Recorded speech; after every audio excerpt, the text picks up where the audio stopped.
waxaa dadkoo dhan lama filaan ku noqotay labada jilaa ee caanka ah ee Hindiya ka soo jeeda waa Kiara Advani iyo Siddharth Malhotra. Labadan jilaa ayaa isguursaday. Haddaba labadan jilaa ayaa xiriirkoodu ahaa mid qarsoon oo aanay taageerayaashooda la wadaagin, waxaanay hoosta ka wateen xiriir jacayl oo qarsoon, balse si lama filaan ah ayay labadan jilaa isku guursadeen.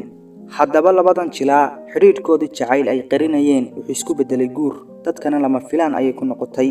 Xafladooda arooska waxaa yimi qoyska ka soo jeeda gabadha iyo qoyska ka soo jeeda wiilka.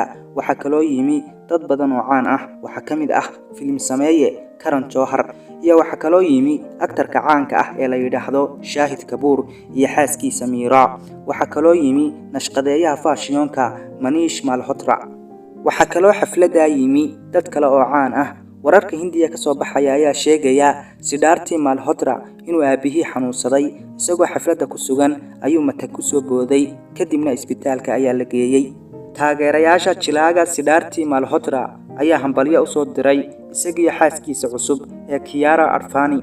Haddaba labadan jilaa xafladooda arooska ayaa ahayd mid si weyn loo qaban qaabiyay. Asxaabtayda qaaliga waanigoo ah Maxamed Wardi Cali oo idin leh waynooyo muuqaalka xiga insha Allah.